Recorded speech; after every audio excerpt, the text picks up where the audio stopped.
morning and welcome to the program. I am Yori Folani. It's the last program of the week. However, we'll go a bit heavy. I mean, usually we try, if we can, to sort of make it light on Friday. But in the wake of the Obasanjo letter to the president, you know, immediately afterwards, first of all, there was an NWC meeting of the ruling party that we understand was, you know, abruptly interrupted. And then we saw Babakande and Ashwaji Bola Ahmed Tinubu. We heard tell that they were meeting with the president. So we don't know what exactly, you know, the outcome of that meeting is because it's finished now, so I can't say it's going to be. And then the next thing is, so what's going to be the move from the presidency? Okay, we've heard that Minor's reinstatement will not dent Buhari's image. The ex-secretary to the government, who is now, you know, cooperating, shall we say, with the EFCC. And, well, my guest this morning to look at this whole situation and what the fallout of all of this, Obasanjo's a nation as a lice-infested garment was, you know, if you remember that very, the very graphic picture, lice-infested garment. I like the Yoruba into English. You know, about nails and blood and the pressing between two thumbnails. But my guest this morning, Mr. Michael Ekpo, social commentator. Thank you very much for coming on. It's a pleasure. And Comrade Adeola Soetan, National Coordinator, Democracy Vanguard. Well, he's a social commentator, but I put in his political party in there. So, so there you go. Welcome, gentlemen. Thank you so much. Let me start with you, if I could, Mike. What do you think? Because it looks to me that now that President Obasanjo, former President Obasanjo, wrote this letter, there were areas where it was felt that the president was slow, was not responsive, and he has said as much. He's put a lot of blame on the president. The president let the whole Fulani herdsman crisis go sour, and so on and so forth. What do you expect the reaction of President Buhari, never mind the presidency this time, what do you think the reaction of President Buhari should be? Because, you just tell me. Thank you so much. First, I want to say President Obasanjo's letter to the president, the contents itself were not new to Nigerians. Every Nigerian knew everything that is contained in that letter. Nigerians, if you give them opportunity to write their own individual letters to the president, I believe they will have written more than what the former president have written. Yeah. But having said that, yes, the president remains the president. Nigerians remain the followers. Now, Nigerians have been groaning in all these you have mentioned, Fulani herdsmen, poverty, and all those things. The economy, fuel crisis, fuel supply crisis. Of course. Now, one will not say that the president or his men have not been seeing what is happening. But the good thing and the most important thing about the President Obasanjo's letter was the person who wrote the letter. The person of Obasanjo is what people are reacting to now. In my own opinion, it's not the contents, because the contents are all over the streets in Nigeria. You see, but having said that, if the commoners or the followers, they have not been reacting, or they have been reacting even in social medias and the rest of them, and the president have not done anything, now one of the high and mighty in the society have written, I think it calls for the president to listen. Why I say this is 1 or 2 days after that letter came on air, you know, the information minister reacted. Have you not been complaining? Have Nigerians not been complaining? The information minister have not reacted the way he has reacted to Obasanjo's letter. So I believe critically that Obasanjo's letter is like a wake-up call to the government. Comrade, The president and the presidency sometimes have said that you don't understand. And then the president helps the understanding further by saying that he's not in any undue hurry to, to weigh in on a matter. Meaning that he likes to be very considered. So, we spent all this time considering for the ministers as well. That took us more than 6 months. It was due consideration. Although the ministers have now come, we all have our comments on the ministers. There are some of them that are excellent. There are others that are also, as we say in Yoruba, also excellent. And so all of this is going on. Well, I think there's a contradiction in the president approach to governance. We are in a nation in a hurry, and there's nothing anybody can do about that. Particularly, even the APC agreed that the past 16 years have been terrible. So when your child is drowning in the water, you have to be in a hurry. Slow and steady wins the race, but I've never had slow and unsteady wins the race. So what I'm saying is that Obasanjo The unsteady part of it is from Democracy Vanguard. Just for full disclosure. But I understand. Because right now, if the president swings around, because we begin to hear from his sector that minors reinstatement won't dent the presidency, for example. And these are things that we're beginning to hear. What do we really think? I mean, has the president been hurt by this, do you think? Or there are those who say, well, President Obasanjo is President Obasanjo. You don't need to lose any sleep because President Obasanjo will speak when he feels like it. And so don't lose any sleep about it. Because what President Obasanjo has done has been to indict whatever their whole methodology is, their whole strategy, their modus operandi. But possibly they could come back with, well, he's a very highly respected Nigerian. We respect him, but we're not going to comment. We know what we're doing. I think we should also remind ourselves that Obasanjo is not only a former president. He's also the navigator of APC. So who gave him this navigator something? That was what Bola Tinubu explained at the time, at the event, as to why they had come. Yes. That they'd like to consider you a navigator. Yeah, there's no crime about that. So it has validity to his letter that a former president is talking, writing, and your navigator. I don't know about navigator, but it's all right. It's okay. So what it means is that, and you look at it this way, yeah? I am not moved by Obasanjo's letter because when you look at it on the basis of his own past, it's not the best in position to do such because of our harrowing experience. But you must give it to him. He knows when to intervene. Because perhaps his timing this time around perhaps he never lived spot on. His poor background. He stayed in the village mostly. So he will be hearing the cries of the people. Having said that, it doesn't make him our friend anyway. He can never be a massive friend because all these economic policies that led us to where we are today, which Buhari unfortunately has continued, the structural adjustment program, the neoliberal policy attacks on us, the regulation, the valuation, commercialization of everything started effectively in the 80s when Babangida embraced SAP. Obasanjo continued. Obasanjo nearly sold everything except Aso Rock Villa before he left on the basis of privatization.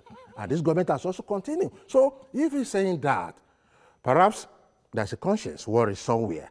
And I want to say there's a gain, really. And the first gain is the civility you see in Alhaji Lai Mohammed response. Unlike in those days, where blames, abuses, and of course excuses are given. Again, you see the gain. All of a sudden, Femi Adesina's pen just dried off. And you start wondering. So Obasanjo's letter was punchy, no doubt about that. Like he said, he didn't speak anything new. It's also a self-indictment of his own class and of his own past That is the extension. However, the response, the major response, is the Babasha, the grass cutter issue that is now romancing with the EFCC. Well, some have said it may be a coincidence, but I say it must be a perfect coincidence. Yeah, because what do you think, Mike? Whether this was already on the cards, because these are things that some of us were thinking could possibly hurt the president, the perception that he was looking away. Now, I chose that word in particular, the perception we have. It might well be that nothing like that if only you understood it better. But the perception to the ordinary person outside is that Abacha, Lawal, he's untouchable. He can do whatever he wants. But now, the lie is being given to that, but only after President Obasanjo spoke. Coincidence or not, I don't know. Yeah, I want to take it in two ways. First, I see it as a coincidence. Okay. Why I see it as a coincidence is the EFCC is an institution. The EFCC may have been investigating this. I don't think the EFCC would have been so much in hurry to invite Lawal because Obasanjo wrote a letter. You see, I call it coincidence because probably, EFCC had gotten to that level of inviting Lawal. That is why he invited Lawal at the time he invited Lawal. So it was just a coincidence that I former see from President that Obasanjo... angle, I see it a coincidence. It's possible. It's possible. I also call it a perfect coincidence, like my colleague has said. I call it a perfect coincidence because, yes, EFCC may have been doing their job, but you see, a letter of that nature came. Mina was mentioned in the letter, like that, and the perception of people to the president's attitude towards Mina's reinstatement. I don't think that the EFCC would have kept quiet, without saving, the government, with one good thing that they have been doing, that is investigating the former secretary to the government of the Federation. So yes, we have finished the investigation.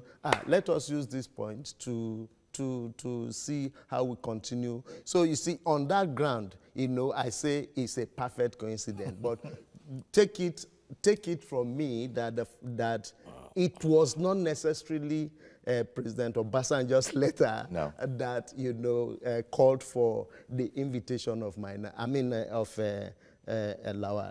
Well, not necessarily, but you didn't preclude totally, but not necessarily. It could be, it might not be.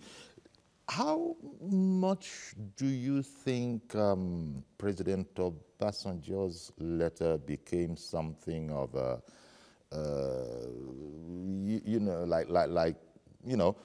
throwing a spanner in the works of whatever genteel negotiation the Buhari presidency was navigating, talking about navigators and all of that.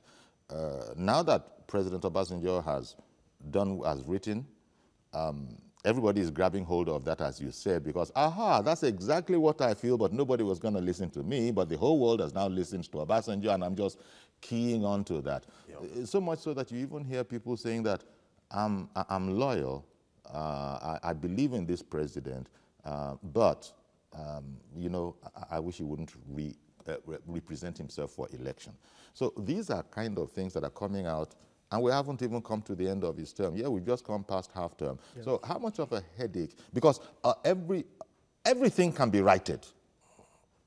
Let's go about it theoretically. Every problem, almost, that President Obasanjo brought up that we can imagine can be handled by a person who wants to handle matters can indeed be righted if the president were. But that would be turning the president, as we know him now, from black into white.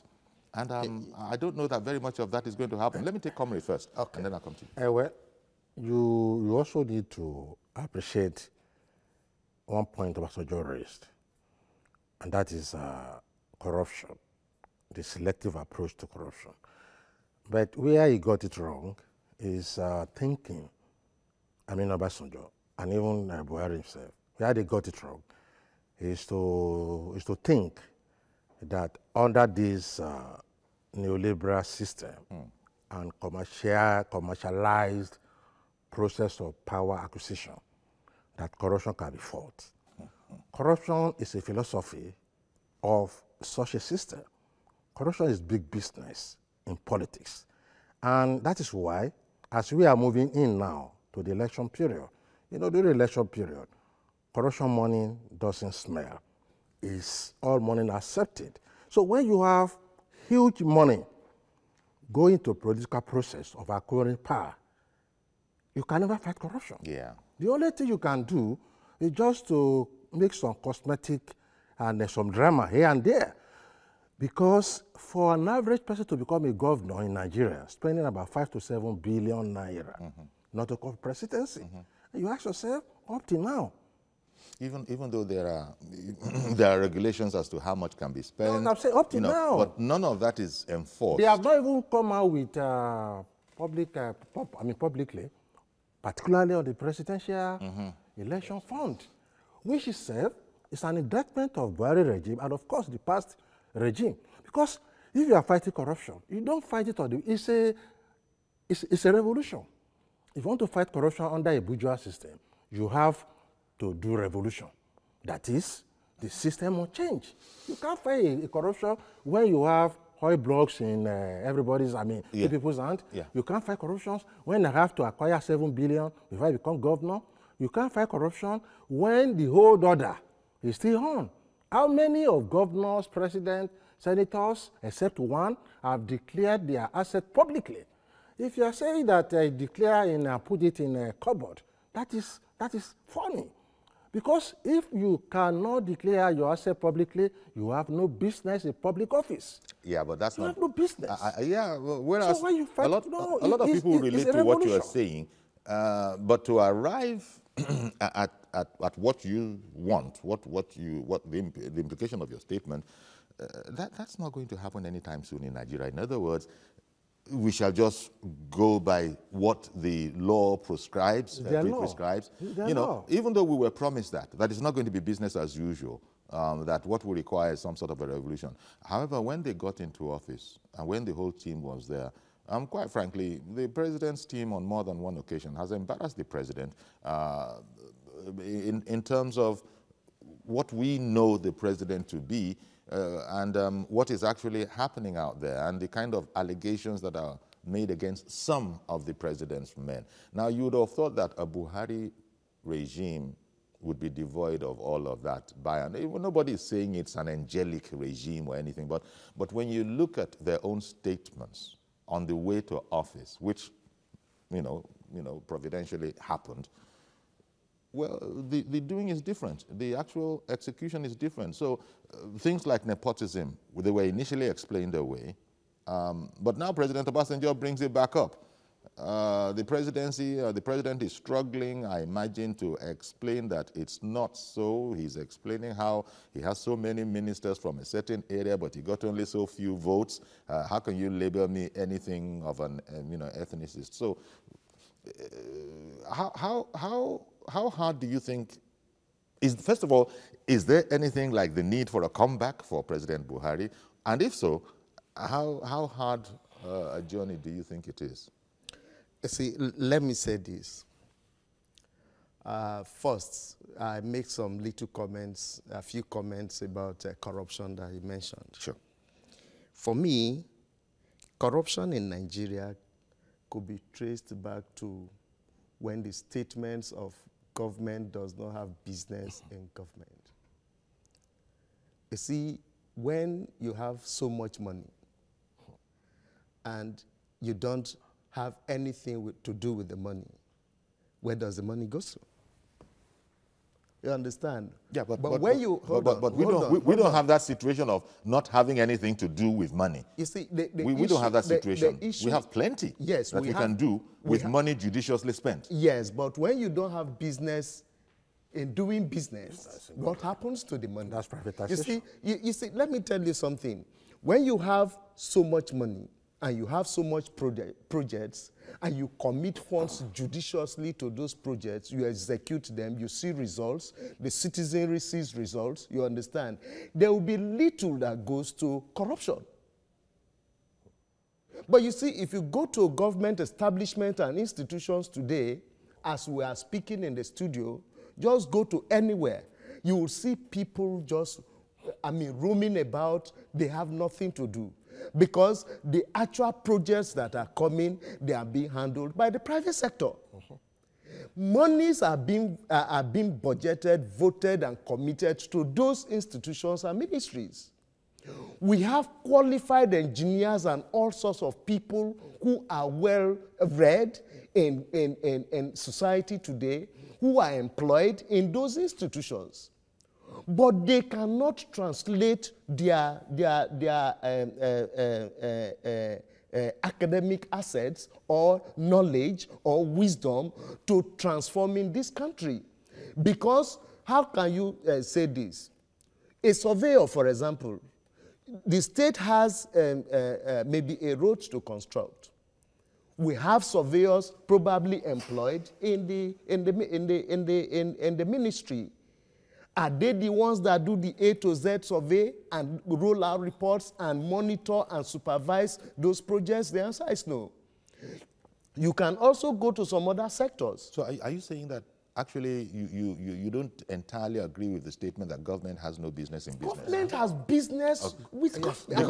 Because people have been explaining that, yep, that statement, it's government's business in business is to provide the enabling environment. Is sincere? Yes, if you provide the enabling environment, right? You provide the enabling environment, and what goes on from there? That you employ, doctors, you employ master's degree holders, you employ graduates, and all they do is to carry files from one place to the other, and these are professionals. We should call ourselves back to the basis, add value to governance in Nigeria. Make our people do R&D, research and development, even in the ministries and institutions. When we do that, like Nigerians, are they not in Western countries? And Nigerians not working for governments in Western countries? Some of the best brains and the best hands we have in some of these countries, they are Nigerians. Are they working entirely in the private sector? The answer is no. Some of the research and some of the developments that are taking place in the Western countries today, they are being galvanized by Nigerians. So the point we are making is Nigerians outside of home, where I think world best practices obtain. In those circumstances, I think merit is what, there's no way they're going to choose a Nigerian to be an important player in anything abroad simply because he's either handsome or beautiful or a Nigerian. It's going to be because this guy is damn good. The good thing The good thing you have just done is, to have profiled one solution to move forward. Merit. Right? Now, that doesn't work here, as Fine, you know. But we have to go back for to now, the basis. They don't allow it to work. Well, for now. They won't. These are the things that we thought might be affected, if not because you can't change stuff that's been going on for 5 decades overnight. We understand that. But people are not encouraged by seeing the beginnings of decisiveness. Some things that people thought, there's no need for a debate over this. This is a straightforward black or white issue. So why are you insisting on explaining to us that, well, there are a million shades of gray between black and white? No, that's not what we need now. But that is what we're getting, to use a metaphor, where things that we know are wrong, somehow they're either badly explained or you look away from them entirely. And this is the main thing that I think President Obasanjo put in his letter. Not that President Obasanjo's regime was particularly any better in any case. When President Obasanjo was in power, it's not as if it was an ideal administration and everybody was happy and they were doing the right thing. In fact, President Obasanjo himself, you remember he's the family affair, he owns the copyright on It's a Family Affair, suggesting that anything can go on behind they close, you know, behind curtains, you know, as long as it's a family affair. Do on politics, do affair, Do or die. do or die It is a do or die affair. Yeah. It was President Obasanjo who said that it's a do or die affair when he was a PDP man. Although he's turned the card up now. I think in one of my write-ups, I described President Buhari as a miracle worker, because he's a miracle worker because you start seeing dry bones coming out, dry bone that honestly supposed even not to be hard again. You start seeing the immediate past president become heroes to some people.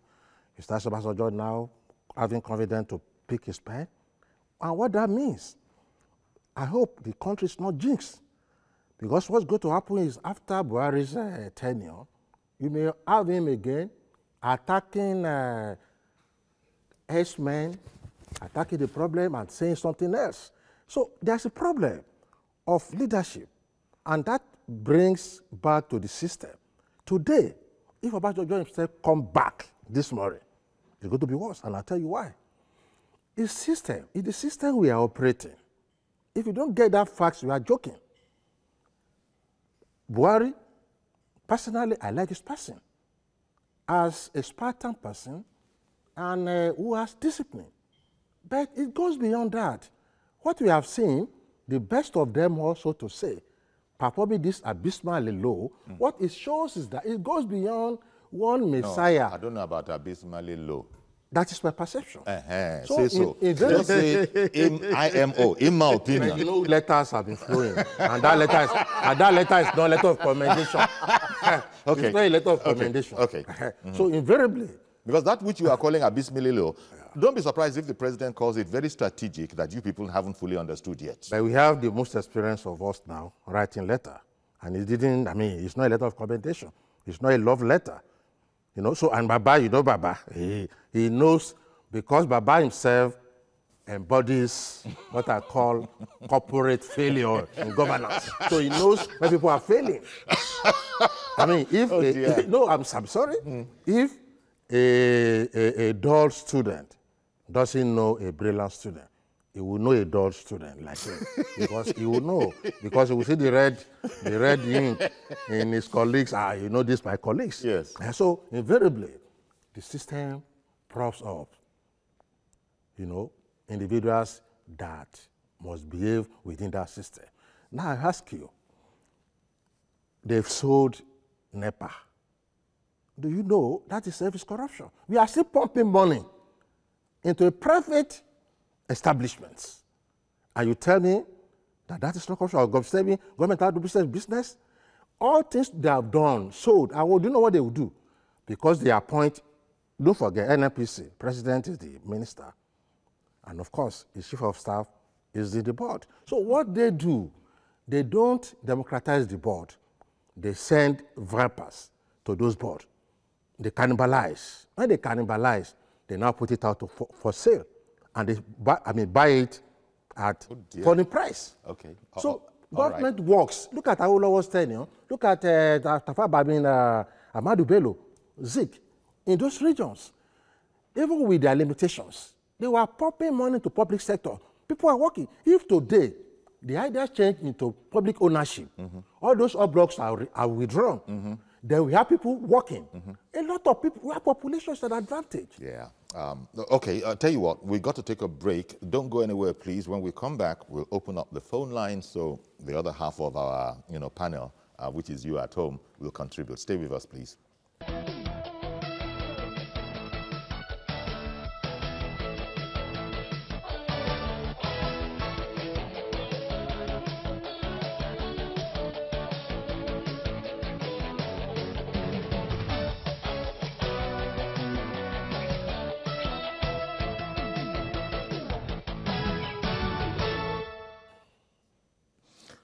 Welcome back, and just looking at the situation, so you can call in now. As we were saying, they have to necessarily come out of this. It's not exactly a cul-de-sac, hopefully. They have to come out of this. how do you think? Because sometimes, you know, one of the, well, the president allegedly used to look away from matters that we thought were very, very important. So what's to stop him looking away from this as well? Because it's a highly critical, you know, contribution from former President Obasanjo. I'm sure they won't agree with everything. But do you expect, what Obasanjo probably expected and would not have done the letter if his expectation had been met? He said he has spoken with him in private. Even when the president was away, he used the opportunity to speak with him. You know, in short, it was only because it looked like he was being ignored that he now had to say, look, this is my letter, just in case the time comes and anybody says, what is it that you did? I want to say this. Recall that during Jonathan's regime, Obasanjo wrote a similar letter. During whose regime? Jonathan's regime. Jonathan. People even remember Babangida. Yeah, fine. Let me use the most recent okay. one. I think if Jonathan had taken pains to look through the letters that Obasanjo wrote to him and tried to do some adjustments, maybe Nigerians would have been happy, you know, to go the other way. But now Obasanjo wrote letters to him and he ignored them. In my own opinion, he did. And this change came. Nigerians embraced change. Number one, for who they perceived President Buhari to be: a man of discipline, a man who does not condone nonsense, yes. a man yes. who can fix it. I think that was his most important asset. Fine. So you see, that was the most important asset, and every Nigerian keyed into that. Recall that when President Buhari was sworn in, you know, this issue of body language was there. In fact, if the president moves this direction, everybody follows because you don't know what next. But today, body language is not working because you can always do body language. You understand? So you see, Nigerians have come to understand that the person we voted for or the person we perceived to have voted for is not the person we are seeing. Well, I hear what you're saying. Let me take Samson, you know, who's called in from Warri again. Good morning, Samson, and thank you very much for calling. Professor Nkuyori. Good morning, Samson. And good morning, my co-panelist, sir. Sure. How are you? So, if you check something very well, sir, I remember I was when I traveled for Xmas, my dad told me something. He said, "This is not Buhari that I knew," because you know him one-on-one. He said, "This is not the Buhari that I knew." I asked him something. He said, number one, age. And okay. That's the fundamental factor. Okay. They are taking advantage of this man, especially all those cabal. If you can look inward, is what you take to the drum speaks out. No alternative to it. That's number one. Why we keep saying the same thing? Let us leave the messenger and pick the message. Just yesterday, in today's newspaper, Senate said they are broke. And we are here debated on this when Professor Isesagi told us that one has collected 29 million, the other 124 points. So why are we saying, are we to be, as in, I don't understand our highlights. They don't even have values for us. People are suffering. Let me tell you, till today, where is this seller 220 naira in Warri? We that give you people oil, we give you the crude, but we are still buying at 200, 220. DPR will go to the station, they will give them 100,000, they will move away. They will tell that is their own share, that is their own cost. I'm telling you the way back. How are we going to stop this? Good morning there in Lagos, sir. Well, good morning, and thank you very much. This, he said something about age. I was going to say that, isn't Obasanjo older than President Buhari? Well, age. Their age is... That's another Nigerian factor. Because, you know, Baba even said he thought he was 74. Talking about Buhari. Yeah. But the point I wanted to... He was reminded that... But why I even brought that up at all is, isn't, you know, there are all sorts of discrimination. Sometimes you can discriminate against a person based on his tribe, based on his sex, based on his religion. And apparently, this ageism too. Well, it depends. It depends. All of us have Babagba or Yagba at homes. I don't think we discriminate. We do when they become something else. Fidel Castro was holding off, but because his vision, his ideas, motivated the Cubans. Even on his dying bed, Exactly. they refused to change him until when he said, let somebody else come and take. So age can be an advantage because age is about wisdom. Exactly. But where age becomes a burden is where health issue comes in, and you are heading a whole 180 million people without a focus, a vision that we can rally towards. That is where the problem is. Yeah, that might be. But you see, when you say without a focus, without a vision, I don't think Buhari and his men will agree that we don't have a vision or a focus. You know they have to. You know they have to. Sorry, sir. I'll let you come back to the point and prove it. But let me take Josephine, who has called in, so that I don't lose her. Good morning, Josephine. Hello, Josephine. Good morning. Good morning, Uncle Yeri. Good morning, ma'am. Yes, how are you and your guests? Very well, thank you. Yes, I want to thank you for this special program, your uncle. Thank I you. want to thank you. Can you hear me? Thank you. Can you hear me? Yes, we can hear you. We can hear you. Do you think President Buhari is going to change because of President Obasanjo's letter? No. I want to first of all say that Obasanjo owes us apologies because 2015 he fooled us by choosing Buhari. In his letter, he stated that he knows that Buhari is not good in economy. But it's Nigerians that chose Buhari. No, he is also part of it. It's also part of it. You apologize to Nigerians first. He should stop looking for relevance always. He knows that he has failed. He should stop it because we already know that we know the problem we are facing and Nigeria has been groaning. It's not by his comment or what he's saying now. Everybody knows. People in the street, they are feeling the impact that there is no government. There's nobody for them. Look at the situation of fuel, joblessness, insecurity. Then you are telling us that one thing. When he wrote the same letter to Jonathan, the same APC, they applaud him that he's a statesman, elder statesman. Now the same man has come to say again, and most people are insulting him that he's not wanting. On his own side, he should apologize to Nigeria for giving us the choice to choose. But it's not our choice. But what I want to let you know that anybody that wants to take power, you are supposed to be ready because you have seen the fault of the other person. When you come, you are supposed to hit the ground running and make a difference and stop relating to the past, because anybody that wants to go forward, you don't look backward. Because if you look backward, you might take a wrong step. You might fall into anything that is there. You are supposed to hit the ground running and look at what we are facing now. Nepotism that he mentioned, Buhari is not ready to change from there because all the security apparatus is from his place, and which is not good in the politics. Look at now, we are divided. If you go to the net, if you go to everywhere, people are defending themselves, which is not so. We are supposed to be talking like Nigerians, how the country will grow better.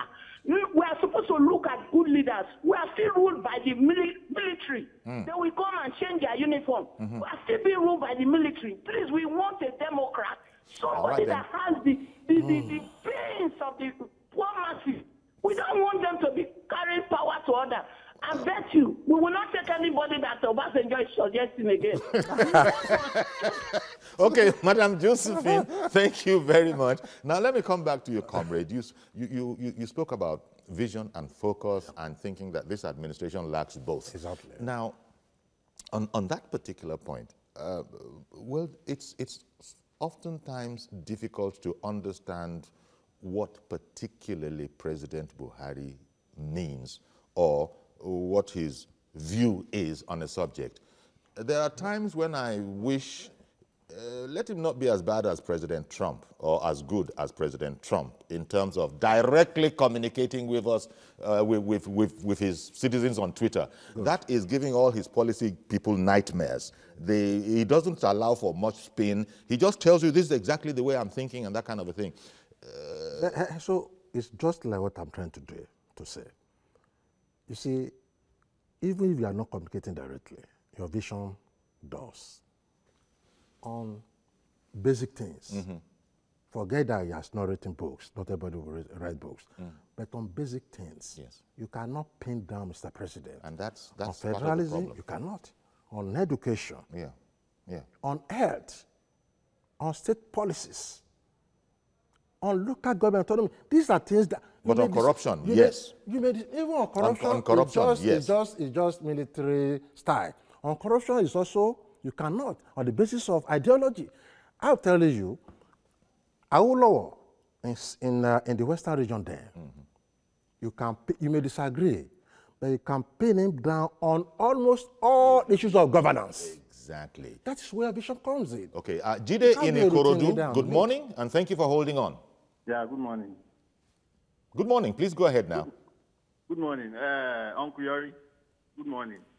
Good morning. Good morning to the people at the studio. Sure. Good morning. We can hear you. Go ahead, please. Now, Uncle Jory, I like to make a point quite clear here.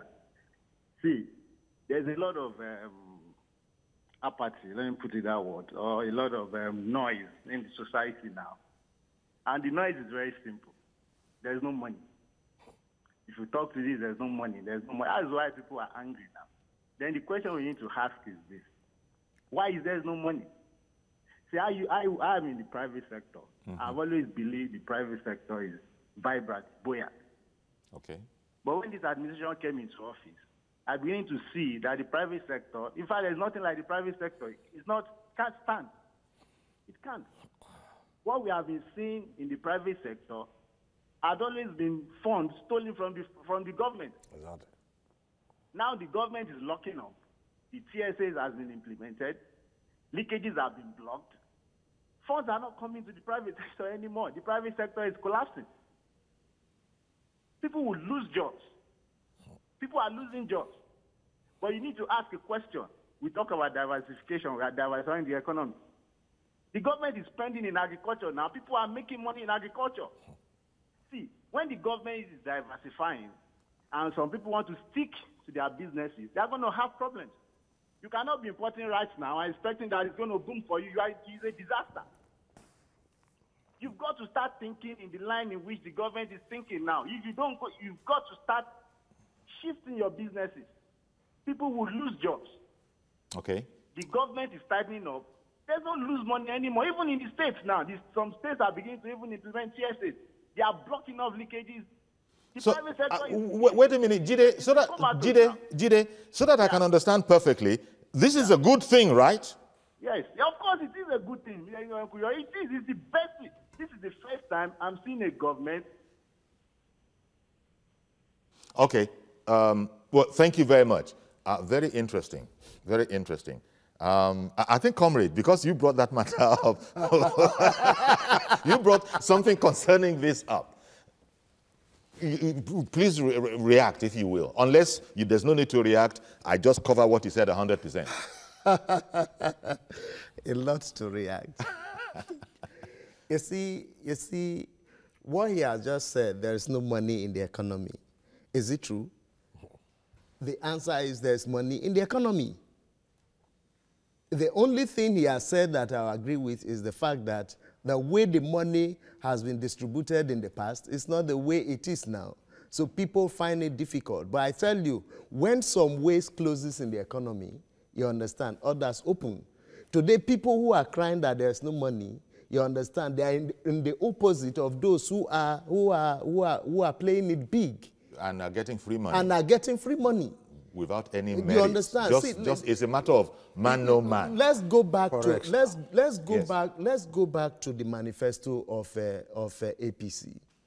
If APC can go back to their 3-point agenda, I think it will do this nation well. Economy. What did Buhari say about exchange rate, for example. What is it playing now? So in campaigns and manifesto, if he can do the magic that he spoke about during his campaign time, I tell you this economy will boom. What did he say about security and insurgency? Today we are voting another 1 billion naira to buy arms and buy whatever to fight insurgency. That was declared won some few months ago.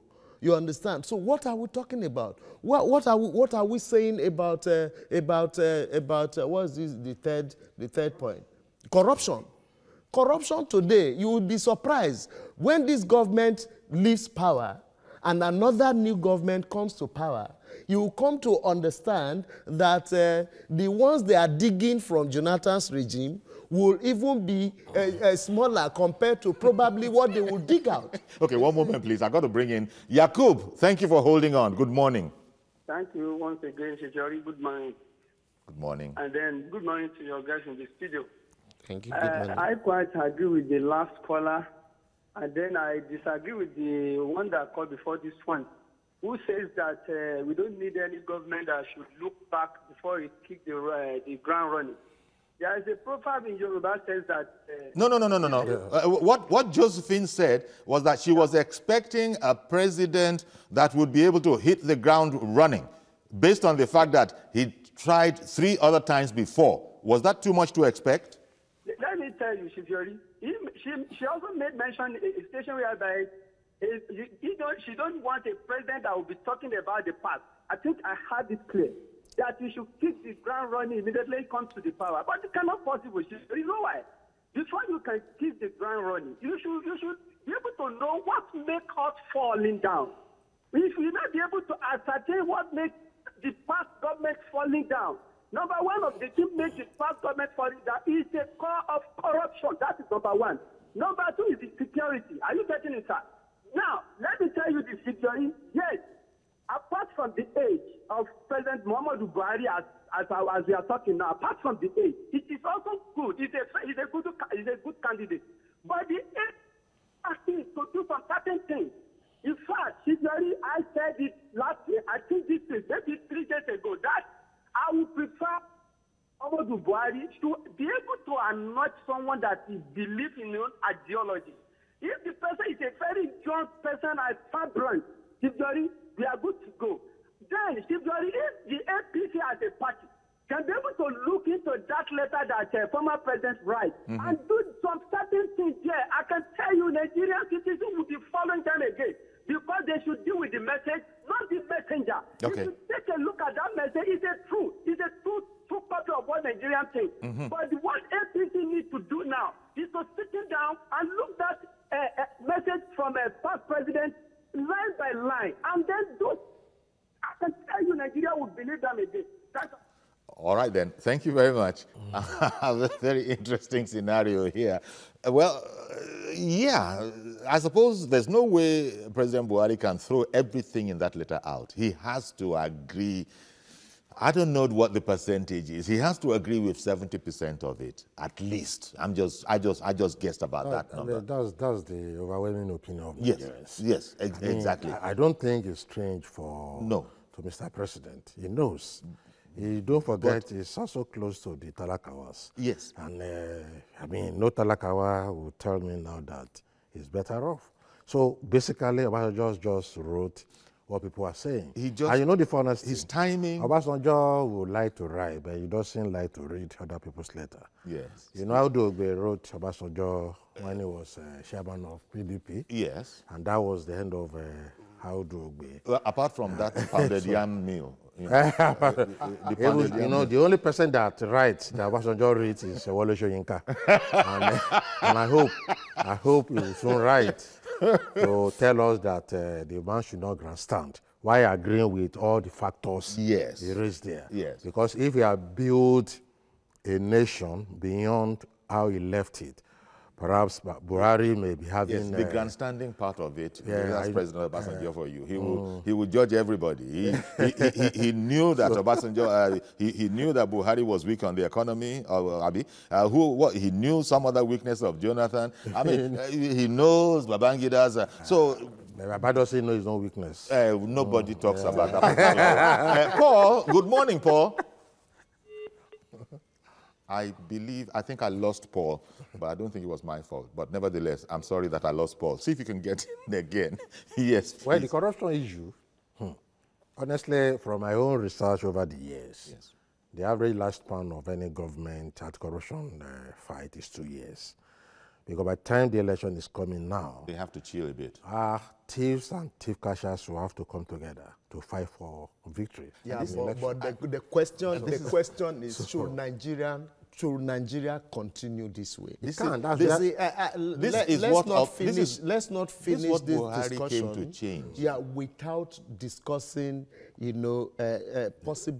possible ways, to move this country forward. Good. We are in a mess. Good mess. We are in a mess. Yeah. But President Buhari explained that from the beginning. Yes, that's what I was trying to say, that if President Buhari and his men can go back to their manifesto, it was a very juicy manifesto, a manifesto that will have revamped the economy. Let us go back to that basis. One moment, please. I got to bring in Mazi Okoroafo. Good morning. Good morning, sir. Good morning, I guess. You see, sir, Nigeria is a country. Every day we see dimensional activities, every week and every month. Now we are seeing no vigilators. Now, the Nigerian leaders should borrow a leaf from other advanced countries. When you leave office, what do? You just go down and sit down at home and not to be coming to the corridors of power. Well, there's nothing wrong with what you are doing with the letter, but the issue is, after this letter, what next? Because if you listen to what we are seeing now, Nigerian university is still on strike. Laptop people are trading. Only God knows what what we are going to see as from next week. The thing is this. I'm just advising our party that let them stay away from the office. They should forget about what is happening in the office and sit down and watch. Finish. Because this is so special. That is why in the state you go and see over 105. What are they advising? We don't know. At the end of the day, back to thank you very much. Have a blessed day in Lagos. Indeed, thank you very much. So, Mazi Okoroafo is saying that let former leaders just, do. Yeah, I like the word. Let them chill. let them be patient. They themselves, they didn't have the best of administrations. We were patient with them. It's Nigerians that should not be patient anyway. Nigerians don't need to be patient. And Nigerians can show their impatience when it comes to the polls. Whether they do so, because you guys have spoken about corruption and the effect of it and how both the pursuer and the person being pursued, they come together when it's time for election, unfortunately, and I don't know when we're going to come out of this. I don't have any more time. Okay. Let me also correct, I had to. 5 seconds. Yes. All parties over the years have good manifestos. Okay. But the philosophy behind those who are pushing it is the danger. They believed neo-capitalist system should continue. You ask for change, you ask for solution. Solution is a socialist revolution in this country, so that the working class can take over governance and democratically control the economy. Comrade has brought socialism into this whole matter. That is the solution. Yes. Oh, it is the solution. Yes, okay. Mike, thank you very much. I want to thank you, Mike Ekpo. Also, Comrade Adeola Soeton, who was squeezed in a socialist doctrine towards the end, him being national coordinator of Democracy Vanguard. So you must filter everything he says through that partisan lens. Let it be said. Thank you for staying with us. Let's see each other again 10:30 on Monday, God willing, when we'll begin the new week with our first program. I'm Yori Folarin. Do have a great weekend. Bye-bye for now.